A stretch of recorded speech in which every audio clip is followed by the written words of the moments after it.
I live in a small town in upstate New York, in the house my grandfather built after returning from World War II.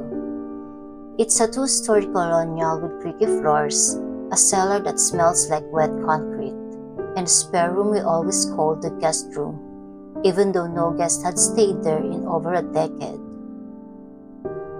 It's been mostly untouched since my Aunt Linda died in it. She had stage 4 breast cancer. A Spice Girl was easier at home, and that room was quiet, with a window that overlooked the woods. After she passed, we just kept the door shut, out of respect or maybe denial. No one really talked about it. My mom wouldn't even go upstairs anymore. Earlier this year, I moved back in to take care of the place after she went into assisted living. I cleaned the house, repainted, updated the plumbing, but I left the guest room for last. Then in April, I started noticing little things. The door would sometimes be open in the morning. I thought I was being careless, so I started closing it firmly every night. One night, just to be sure, I wedged a small towel under the door. The next morning, it was open again. The towel was folded neatly on the floor.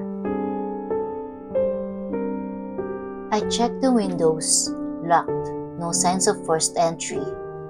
I even installed a little motion sensor in the hallway.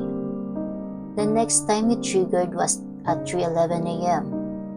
I woke up to the alert on my phone. The footage showed nothing, just the hallway light flickering for a second, then static. It cut out for 7 full seconds before returning to normal. That night, I decided to go into the guest room. It smelled faintly of flowers, not rotting, just fresh like lilies, the same ones we had in there when Linda was dying. The bed was made. The sheets were different from the ones I'd left. These had little bluebirds on them, just like the ones from when I was a kid. I called my mom the next day and asked her if she'd ever gone into the room after Aunt Linda passed. She went quiet, then said, "I think she's still there. She was always afraid of being forgotten." Last week, I hosted an old friend who came into town for a wedding. Without thinking, I offered him the guest room.